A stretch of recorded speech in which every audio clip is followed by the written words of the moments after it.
Welcome to Windows on the World. Tonight a bit of history connected to the reality of the present. Well, let's put it this way. The whole purpose of a great deception is to hide the real goals of its inner core. Therefore, anything which does not reveal itself has to be looked at with at least healthy scepticism. Of course, there have been those in history who have had to clothe their truth in a mystery for their own survival. The present times are a great example. For instance, those who are being led into their own enslavement and destruction cannot be trusted with information which they will, of course, use against those who try to counter it or to inform them of the real truth. Wasting time on time-wasting people is a waste of time. You've got to know when to hold them and when to fold them, as Kenny Rogers used to say. The whole point of the Sustainable Development Citizen Spy movement, which is actually what it is to expose and infiltrate those who are aware of the real behind the false. And billions is spent on doing this. All you have to look up is the NGOs connected to your local council. Thousands of NGOs and community groups are the citizen spies of the present. They all use the code word community. To the gullible, it means their community, which of course it is not. And we're going to talk tonight a bit about infiltration as well, infiltration of the past, and why the infiltration of the present is slightly different. But open infiltration through false messiahs is the easiest way, hiding in plain sight. In the past it was unseen and hidden. Now it is seen and open. It is presented as a virtuous heart to be worn on the sleeves of those who are desperate to signal their virtue without knowing that they are the willing victims. A very clever update by corporate social engineers for the benefit only of their own selected elite. Masquerading, of course, as the global community, which is them, not you.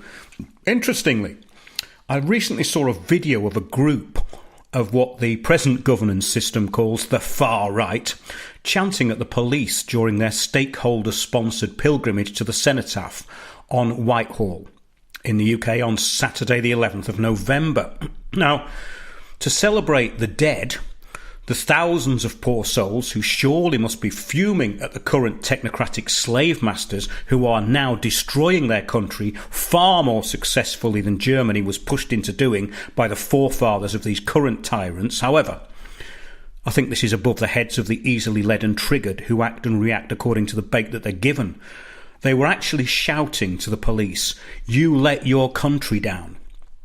A great moment of irony, of course, as those chanting it are the real culprits. No one has let their country down more than them. They have taken the bait every time it is offered and consistently blame what are in effect just prepared patsies and decoys. Yes, immigrants and whoever else they are projected to target. And they just do this, as they say, in a very Pavlovian manner. So the puppet actor, whose stage name is Tommy Robinson, was there apparently trying to bait the bald heads into action. Now, how many times does this have to happen before they catch on? The duplicitous hidden hand controlling the fake far right is almost comedic. And of course the banal chants are the same for the right as they are for the fake left. Constructed sound bites from corporate stakeholders and thought leaders. Choose your side. Doesn't matter which one, we control both. This has been a great divide. These lost souls shouting about the degradation of their country's history are being led by the masters of it all. Apparently, it seems that the planned disruption did not kick off as much as was planned by the government's agencies and subversives, who are now openly allowed and with full knowledge of the police to infiltrate and control these fake protests. Remember, of course, the agent provocateurs and employees of MI5 and undercover police working with MI5 can now break the law with complete impunity. There was a kind of veil of decency put over these so-called intelligence services previously, but that's been now publicly wiped away. And they're openly saying they can break the law, they can take people out, they can frame people. They've always done this, of course, but now They're above the law. No one is ever going to be found out for doing it. Well, I remember years ago when Tommy appeared fronting for the controlled opposition channel Rebel Media, hoarsely screaming sound bites at the top of his voice to a sea of the lost and confused, being led by British Israel, which they have been knowing or unknowingly converted to en masse through our Tommy. I saw the knowing infiltrators beaming at the stupidity of the Union Jack bearers who were strictly under the control of the British Zionist far right, the real far right, not Tommy's cartoon followers. They will forever blame Johnny Foreigner, of course, but never themselves or the real culprits. Ignorance is not essential, though. It is in fact a choice. And now they're being taught to ignore the destruction of Gaza. 40% of all homes destroyed, the most expensive residential area in Gaza, which basically was the home of doctors, lawyers, and people with a bit of money, has been bombed, and its inhabitants have now fled their homes. The hospitals are gone. It's nothing less than a genocide. Yet the fake far right pretend to remember those who perished, whilst being utterly controlled by the same puppet masters which lead the fallen into complete annihilation. Do these people know that when the survivors, the heroes of the Battle of Britain, returned from the Armageddon, they were forced into this situation? They came back mentally depleted, often with extreme post-traumatic stress disorder. They were given nothing. So what they did was they formed an anti-establishment group called the Hells Angels. Yes, those jolly RAF pilots portrayed with their witty banter and unfailing courage in the movies, in reality came back to England, grew their hair in protest and formed their own society, which is still today accepted by the establishment, which the Battle of Britain heroes openly despised, by the way, after returning from the airborne holocaust that they were forced into. They called themselves Hell's Angels, as they'd already been through hell. It's doubtful that those being led to respect the fallen at the cenotaph knew that those forced into the aerial holocaust of the Second World War were bitter and angry about what they had been forced or coerced into. They were given nothing and they lost everything. If the souls of the fallen could speak, I'm sure they would be disgusted by the stupid, manufactured puppets of the fake far right, who profess to adore those who died for their country. It is too late for these dupes now, however. The fallen should be remembered with a reinforcement of their disgust at what Britain did to them. The obvious intention and plan behind all this is there for all to see. These British chaos merchants who facilitated the descendants of Cecil Rhodes and Britain's social engineers were nationalists, then internationalists, and now, of course, they're globalists. The hidden hand hides everything in plain sight. This is where prophecies are attached to agendas for maximum effect, a very important aspect of tonight's show. For example, and also relating to current events, Bibi Netanyahu can be seen on a video being instructed by a Chabad Lubavitch rabbi to do more to bring back the Messiah. The rabbi says, "You're not doing enough to bring back Moshiach." The Messiah. Well, the problem is that there have been only false ones in the past, and there is no evidence that this will not continue. The war on Amalek, the eternal enemies of the death cult, are the closest neighbours to the only democracy in the Middle East.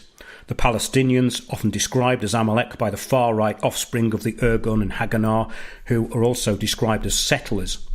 These terror groups sprang up in Palestine after 1948 with the arrival of the settlers, mainly from Russia, in what was to become the State of Israel, sponsored by the British and of course funded by Edmund de Rothschild, until it quickly went out of their control.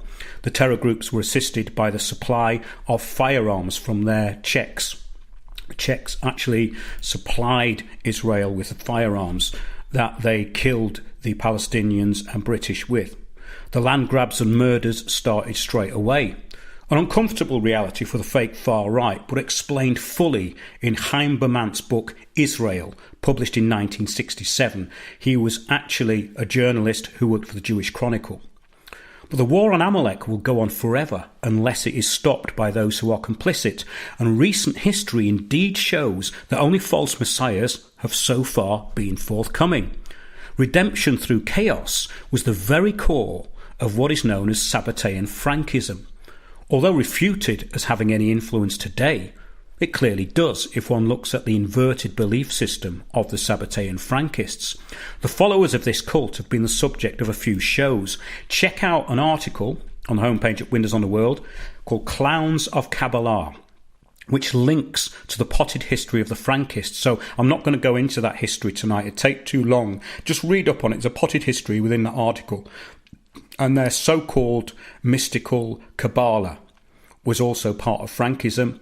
And the false self-proclaimed messiahs, Sabbatai Zevi and Jacob Frank, were the subversives of this movement. The fake messiahs of Sabbatean Frankism, Sabbatai Zevi and Jacob Frank, led millions of followers, and after the conversion of Zevi to Islam, by force of course, because he was threatened by the Sultan, either you convert to Islam or we'll kill you, so he converted outwardly to Islam, but inwardly he stayed a Sabbatean. The followers of this subversive, Sabbatai Zevi, became crypto-Muslims, and they are known as the Don May, and these still exist. And the article and shows in another article you can find on the front page, the Smart Cabal, goes into how the House of Saud and the Sabbatean Don May, or cryptos, are operating to this day and in league at the top level with what can be described as Frankist revivalists. Well, not that they ever went away. The influence of first Sabbatai Zevi and later Jacob Frank, this is going from the 16th to the 18th century, both self-proclaimed messiahs, was huge and is still an embarrassment to many. Those who know about them will disregard them as a sideshow, but this is not and was never the case. They were followed by millions. However, the many do not know much at all about them, especially those in the West with their comfortable modern lives and their created version of the belief system to which they now adhere, secular Judaism. Well, Sabbatai Zevi and Jacob Frank were what many would call evil. These two charlatans created mass hysteria, hiding under the banner of Judaism or Islam. Really, what we're talking about here is people who had an inner and an outer belief system. The inner belief system was hidden, and everybody who was part of this cult knew who everyone else was, but outwardly they could be Muslims. They were even Christians, and many, of course, Jews. So, under the banner of Judaism, their influence is still accepted by many, along with their promotion of Kabbalah and later this Lurianic Kabbalah, which is Isaac Luria. I'm not going to go into all that. Look it up yourself, because we're getting into some kind of philosophical points here, which I think are very interesting. But also, the modern-day Hasidim movement accepted these beliefs from the 18th century. Israeli historian and author Gershon Sholem is perhaps the foremost authority in Kabbalah and the Sabbatean Frankists, and maintains that the Hasidim movement have dropped their Sabbatean and Kabbalah beliefs. So we're going to be covering a really excellent essay by Gershon Sholem. He's an Israeli historian and author, and his books on Kabbalah and the Frankists are absolutely exceptional. But the embodied and neurotic belief system of deep and obsessed cult members, I would say, still exists, and there is no evidence that it will continue not to. Well, what became the Lubavitch movement? Chabad Lubavitch had already infiltrated Russia through their spy network and were controlled agents in New York. This was all revealed recently by a rabbi, and the video is actually on YouTube. And it's titled something like How the Chabad Lubavitch Infiltrated Russia Before the Mossad. This cult have been accepted into Donald Trump's family, of course, and are still a powerful group in Russia and across Europe. They advocate Noahide laws and courts for non-Noahides, or those, in reality, that they despise. And beheading is the only punishment for non-Noahides, that is, those who will not renounce their belief in their Messiah, Jesus Christ. When one group's Messiah will not recognise another group's Messiah, there can be no solution. It is clear that those radicalized do not want a solution. Their solution is the end of all Amalek, their enemies, those who do not believe what they believe. The hysteria over false messiahs such as Sabbatai Zevi and Jacob Frank is quite brilliantly described by Gershon Scholem, and he wrote the aptly titled Holiness of Sin, a very useful and informative document. Well, here are some quotes from his enlightening and very fascinating essay. We must refuse to be deluded by such convenient tags as hysteria or mass psychosis, which only confuse the issue at the same time that they provide an excuse for avoiding it and comfortably reassure one of one's own comparative normality. A very good point. In other words, they were caught up in some euphoria. It's no excuse. He carries on, it is undoubtedly true that Jacob Frank was every bit the depraved and unscrupulous person he is supposed to have been, and yet the moment we seriously ponder his, inverted commas, teachings, or attempt to understand why masses of men should have regarded him as their leader and prophet, this same individual becomes highly problematic. Even more than the psychology of the leader, however, it is the psychology of those who are led that demands to be understood. And in the case of Sabbateanism, a movement built entirely upon paradoxes, this question is crucial indeed.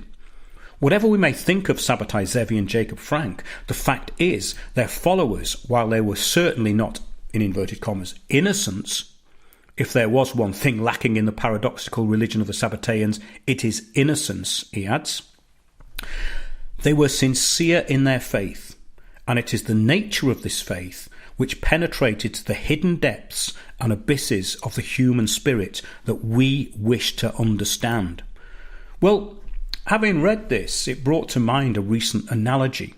I would say that it is comparable in modern times to those who took the pandemic narrative at face value. In other words, mass hypnosis, collective brainwashing is no excuse. Those who comply so easily are immune to any sense of the real goals and always fall for the cover story. We were all born with a functioning brain, and it is our own fault if we allow it to be infiltrated by the false or the downright evil. There was nothing evil in the first instance about those that took the poisoned bait, but they openly participated in it, and the majority acted accordingly in attacking anyone who wished to remain outside the cult of COVID. It was a cult, it was presented as a cult, and it was a dangerous cult, just like the cult of Gaia is a dangerous cult and is opposite to what it is presented as. In other words, it's not to save the earth, it's to get rid of you and take the resources for those who wish to exploit the masses. A poisoned chalice of deliberate misinformation was presented to all, and for an evil purpose. In fact, had this been a fermented revolution, the Covidians would probably have shot those who did not take the bait and justified it by saying what they were told. In other words, that those not complying were selfish and putting everyone else at risk. In modern day parlance, a biohazard. I was recently reading testimonies of survivors of the funded and well-organised Bolshevik Revolution of 1917. And through some of these stories of the survivors of that, which were collected, those that followed this evil cult would participate in atrocities which not only included raping Russian women, but torturing them and cutting off their breasts. Apparently this happened out in the open, and the screams of the victims were covered by the revving of the engines of the Bolshevik forces. This was not a war or a real revolution of the people. It was an organised retribution against sworn enemies. It is reported that those captured and executed had no idea why they were to be killed. There was no reason for the level of the torture used. It is today portrayed, of course, by spineless middle-class Marxists as something heroic. These deluded and indoctrinated biological weapons do not carry guns, but will readily partake in the current depopulation plan and new Bolshevism of UN Agenda 2030. Well, that's a strong statement, but this is the modern version where people are not disappeared and tortured, but deplatformed, defunded and defamed. Their voices are as unheard as those who had a bullet in the back of their heads and were thrown in a pit and often buried alive.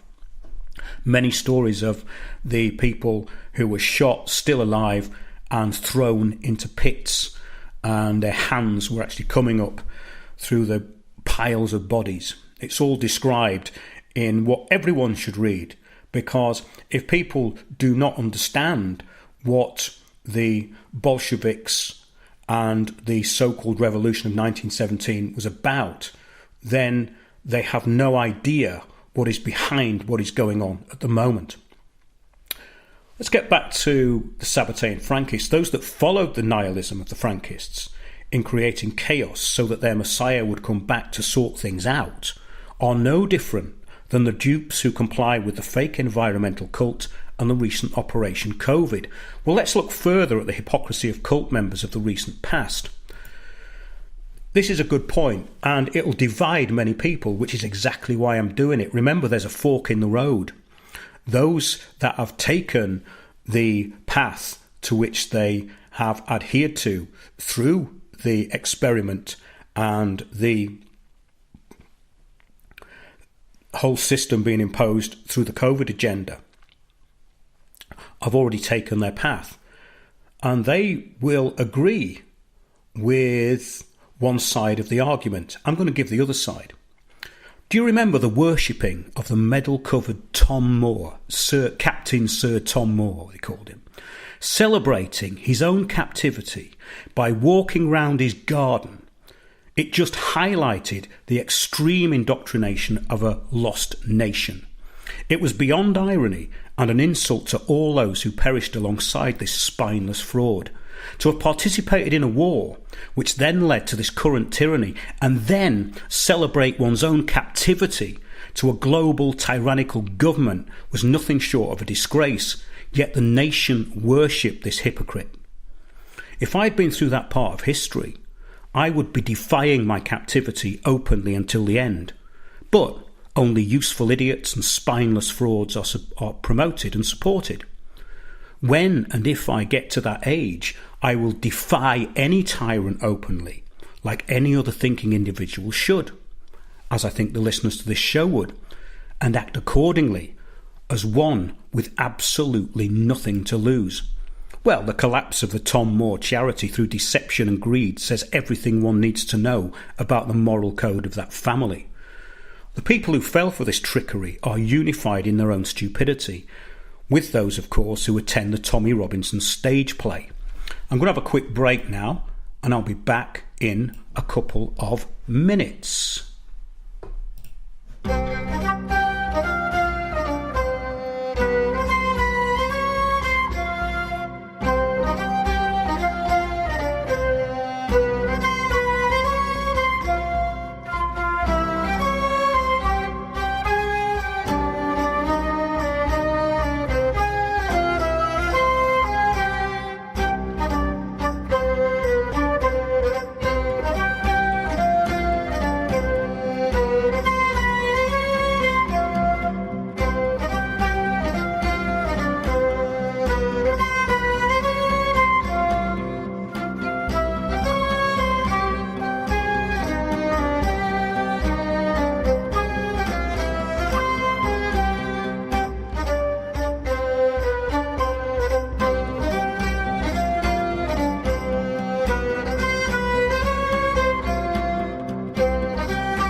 Maurice Strong said it was called the Fourth World because it was the fourth one of these environment congresses that Edmund de Rothschild had created. I learned later that the world order refers to the coming one world government as the Fourth World. World control by the world order where there is no more first, second, and third world. Just a boundaryless planet which is called the fourth world wilderness. Yogis and shamans refer to it as the fourth world wilderness, the lostness of the mind. The lostness of the mind refers to the collective consciousness. Persons will be coerced through lies, drugs, fear, and pain to surrender themselves, their egos, to the collective consciousness. The fourth world will be a return to a society much like the Caesars or Babylon or the Fourth Reich. Within the fictionalized societies described in Huxley's Brave New World and Brave New World Revisited and Orwell's classic 1984. We will flourish with only a whimper. The world order wants to create a new society out of the ashes of chaos. A collectivist fourth world complete with a collectivist religion, collectivist finance, and unchecked world national socialism. The world order will offer Gaia, Mother Earth, to the masses as the Big Brother image to worship in the fourth world. I suggest, therefore, that this be sold not through a democratic process. That would take too long and devour far too much of the funds to educate the cannon fodder, unfortunately, which populates the earth. We have to take almost an elitist program that we can see beyond our swollen bellies and look to the future in time frames and in results which are not easily understood or which can be, with intellectual honesty, be reduced down to some kind of simplistic definition.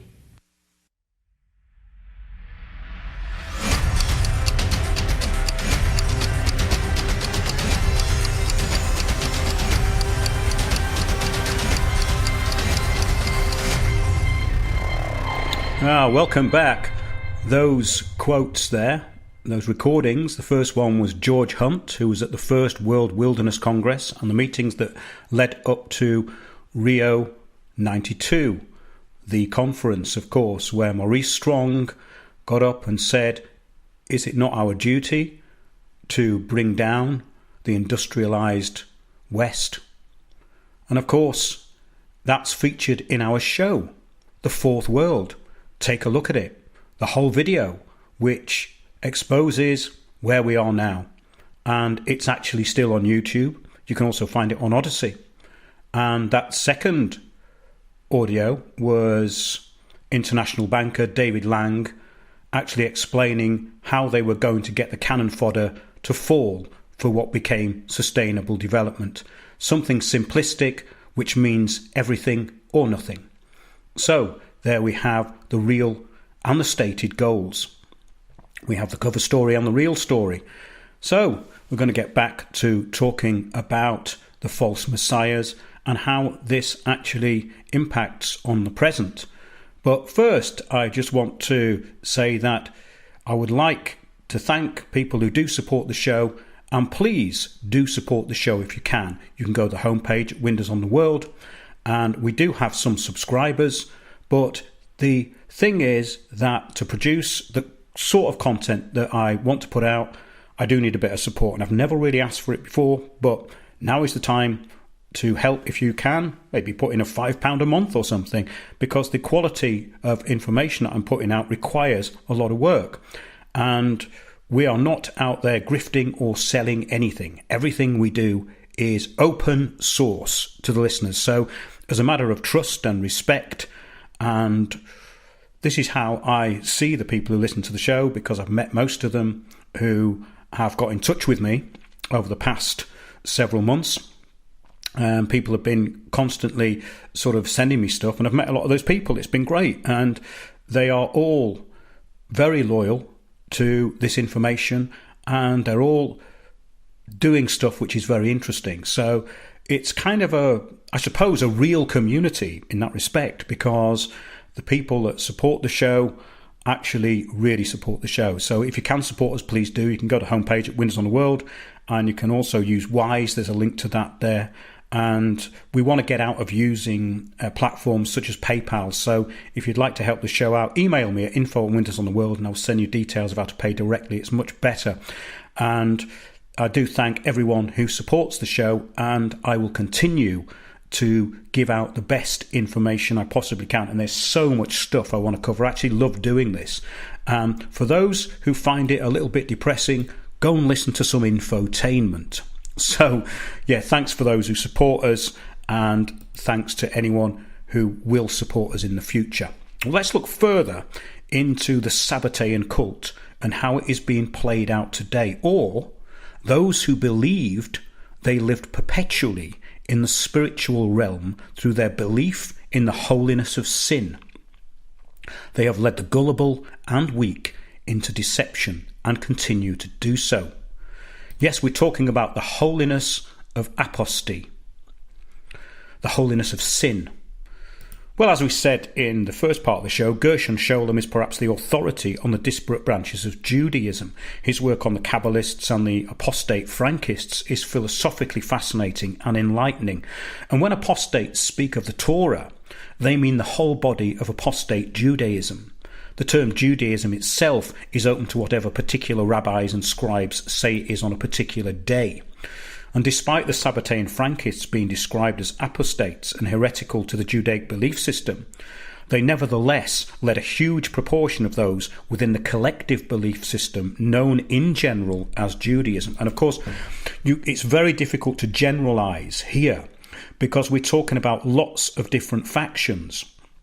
And when we're talking about these factions, we're talking about people who converted to Islam and Christianity, because the Sabbatean Frankists infiltrated their Frankism through Islam and the Catholic Church. So a term which this term, Judaism, encompasses so many different beliefs, its rabbis and scribes can never clearly define it to outsiders. I've been actually communicating with people about this for years. And their version of Torah encompasses not only all writings under the broad banner of Judaism, but also its complete oral history. Having listened to hours of mutterings, this is one of the most popular descriptions. Basically, quote after quote from rabbi after rabbi reinforces this. They say the Torah is constantly evolving and changing because, of course, if it's oral, then whatever the scribes are saying at the present time is that. And they say it's constantly evolving, and it can be constantly whatever evolves in the present moment, which is a good way of saying that there's no central belief system. And this is something that I've been really interested in for a very, very long time. So if the original religion had their God, they sacrificed animals on an altar, and they had a temple. If this is not the centre of that religion, then what is? And when a belief system cannot be properly defined, there is a huge problem, which is what led into the two Sabbatean sects, the Donmei, converting to Islam in 1683, and the Sabbatean Frankists converting to Catholicism in 1759. And these Frankists and their families infiltrated Catholic Ireland. Somebody's sent me some fascinating stuff about this week, and I'd just like to thank Patrick for doing that, because he sends me so many interesting articles, which is so in-depth. I often keep them for future reference, but this week I've pulled a few strands together. And I'll just give you a personal opinion here. Now, I see Frankism in the actions of two very over-promoted cult members who they sound like they're Irish, but they're not real Irish. Bob Geldof and Bono from U2. They both behave entirely like Sabbatean Frankists, in my opinion, with their duplicity and deception and embrace of this global tyranny. And when one does not define one's inner belief and hides behind a public facade, then one is a fraud. And those are two very good examples of frauds. And this fraud was also useful. It was not fear of persecution only that led the Sabbateans into this deception. It was useful for the infiltration and the overthrowing of governments. Its followers even believed that this cult was good within, but only clothed outwardly in evil garments. The Donmei spread through Turkey, and the Young Turks' revolution was led by Ataturk, a Donmei crypto who had converted outwardly to Islam. Their base in Salonika modern-day Thessaloniki is still evident, as the Chabad Lubavitch complex is at the heart of Thessaloniki to this day. I know that because I went to send a parcel from there, and I walked straight into the Lubavitch Centre. The Lubavitch website, the Chabad Lubavitch website, has the ramblings of the Kabbalists all through it, which is very, very interesting. I often use it as a source, alongside the Noahide laws and what they actually mean. And this is revealed very clearly in the comments section by the rabbis of Chabad Lubavitch and the followers of this particular cult. And according to Gershon Scholem, he describes how the Sabbateans took hold of a huge amount of people who fell under the banner of Judaism, but were inverting what most of the religion actually state that they believe.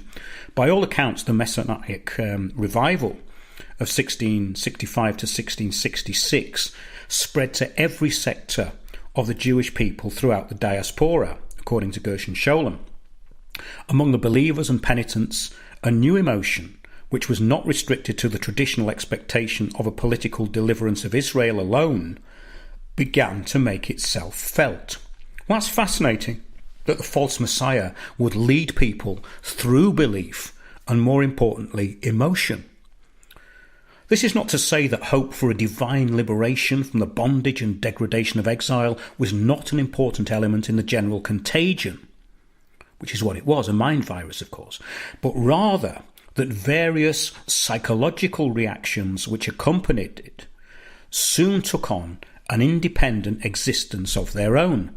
Prior to Sabbatai Zevi's apostasy, great masses of people were able to believe in perfect simplicity, that a new era of history was being ushered in, and that they themselves had already begun to inhabit a new and redeemed world. And I would add that Zevi inverted this belief and used prophecy for his own evil ends.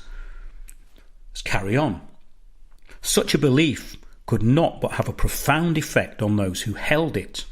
Their innermost feelings, which assured them of the presence of a messianic reality, seemed entirely in harmony with the outward course of events, those climactic developments in a historico-political realm that Sabbatai Zevi was soon to overthrow by means of his miraculous journey to the Turkish Sultan, whom he would depose from his throne and strip of all his powers.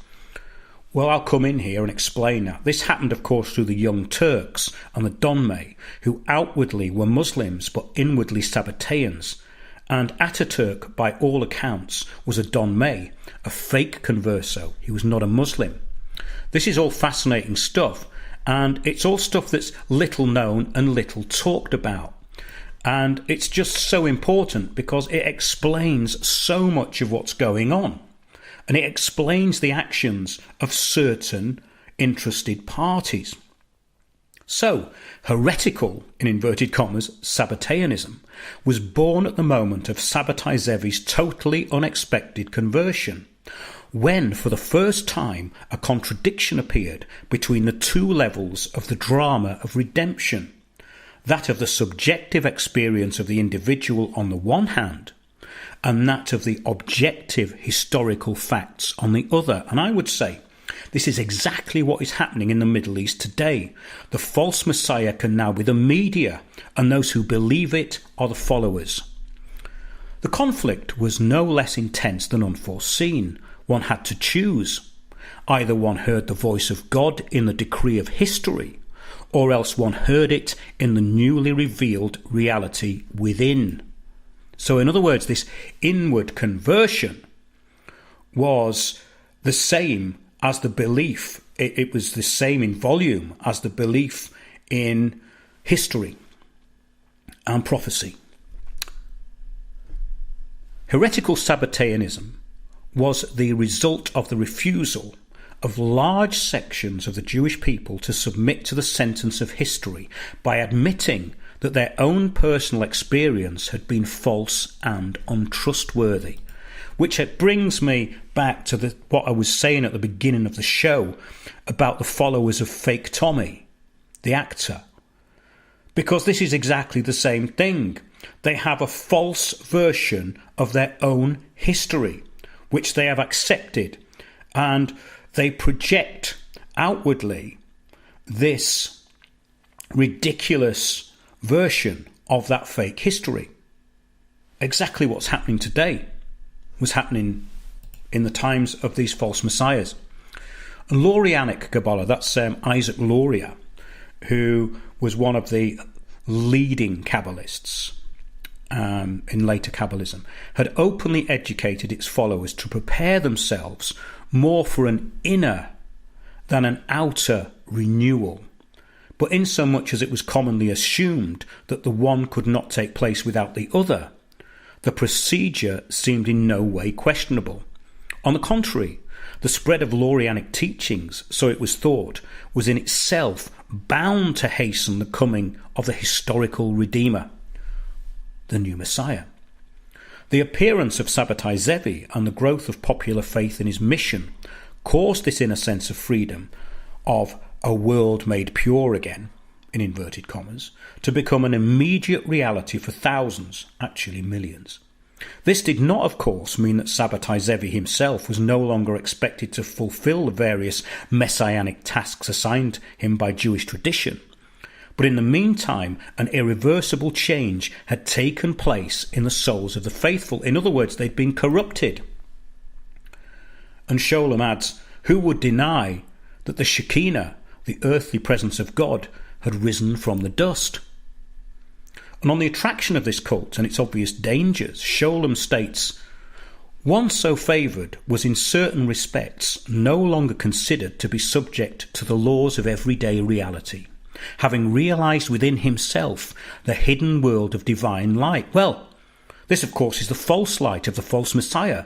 Parallels here with the blind god Samael, Lucifer, and Yaldabaoth of the Gnostics. He says, naturally, spiritualistic types of this sort have always regarded themselves as forming a group apart, and hence the special sense of their own superiority. This is, of course, what gets into the minds of people who follow false messiahs. He says this is what characterised them. From their lofty perspective, the world of material affairs tends to look lowly indeed. Here, then, we have all the prerequisites for the sectarian disposition, for the sect serves the Illuminati as both a rallying point for their own kind and a refuge from the incomprehension of the carnal and unenlightened masses. Now, this was exactly the premise, the false premise of the Rose Cross, the Rosicrucians. They presented themselves as being representative of Father R.C., who died 140 years previously, and they were exposing now the secret of this Messiah who travelled throughout the Middle East based on stories of Jesus and the story of Lazarus, of the raising and the resurrection, the son of the widow, etc. We've covered that in great detail, the Rosicrucian mystery in inverted commas. Look that up on windowsontheworld.net, because that's a potted history. You will be spared the nonsense which usually goes with the allegorical, and along with, of course, the allegorical waffle which accompanies everything to do with this quite simple control system. Let's get back to what Sholem says now. The sectarians regard themselves as the vanguard of a new world, but they do not therefore need to renounce the parent religion which inspired them, for they can always reinterpret it in the light of the supreme reality to which they owe their newly discovered allegiance. In other words, false Messiah, false reality, false light. Of course, just degeneration under the banner of a religion. It is well-known fact, for instance, that spiritualism particularly abounds in the domain of religious mysticism, and yet, as the history of Kabbalism amply demonstrates, despite the opposition between conventional religion and the ecstasy, at times even abandonment, of the pneumatic and basically this happened in the medieval times of Judaism, and was capable of absorbing the Judaics into its orbit So people who had been brought up as Jews got drawn into this fake messianic cult. He says such was not the case, however, with either Christianity or Islam. Here the conflict broke out openly and fiercely on numerous occasions, and the spiritualist sects which it produced went on to play important roles in the development of new social and religious institutions, often giving birth, albeit in religious guise, to the most revolutionary ideas. This is such a good point of how Christianity also was incorporated into things which were subversive. He says, to take but one example, historical research during the last several decades has clearly shown that the direct connection between Christian sectarianism in Europe and the growth of the Enlightenment and the ideal of toleration in the 17th and 18th centuries, he said this was all connected. Well, I would say here that the Enlightenment and the secular non-religious works of Thomas Paine were quite obviously anti-Christian. But yes, Scholem is right in that they were introduced under the banner of so-called representatives of Christianity to lure the masses into materialistic atheism. And we also have to remember Kabbalah influenced the Age of Reason and the Enlightenment of the 1700s, and of course what led into the New Age movement. Scholem quotes what he says sums up the beliefs of the Frankists. Know that it is time for the Lord to work, for they have made void thy law. And in this connection, the rabbis of blessed memory have said, Sanhedrin 97a, that the Messiah will not come until the kingdom is entirely given over to heresy. The essence of the Sabbateans' conviction, in other words, can be summarized in a sentence. It is inconceivable that all God's people should inwardly err. And so, if their vital experience is contradicted in the facts, it is the facts which stand in need of an explanation. Very good analogy for the post-truth world, isn't it? The Holy One, blessed be He, does not ensnare even the animals of the righteous, much less the righteous themselves, to say nothing of so terribly deceiving an entire people. And how is it possible that all of Israel be deceived unless this be part of some great divine plan? Well, this sums up the mixing of prophecy with an agenda absolutely perfectly. How is it possible that all of Israel be deceived unless this be part of some great divine plan? This comes from the false messiahs of the past. And this excuse is one of the main problems of today, mixing prophecy with an agenda. The mixing up of prophecy with an all-out war waged by deception is a disastrous mix. In other words, the false messiah is the real one only because people believe he is, because he says so. If this is inserted into a prophecy, the adherents to that prophecy will believe it even if it leads them to their own demise. The facts and reality do not matter. What is to be will be. And that is the essence of false prophecy. Those following the false are ultimately themselves doomed. And there is no such thing as a holy sin. Well, I'm going to be carrying on with this theme in future shows, and I was absolutely fascinated by actually at last going through that essay by Gershom Scholem, and it really did bring together such a lot for me. I hope it did for you as well. Do support the show, keep sending me information, and join our Discord group if you would like to chat. And I will be back for live streams, so keep an eye on the notifications on YouTube. Do subscribe to us on Spreaker and Odyssey. All the links are on the homepage at Windows on the World.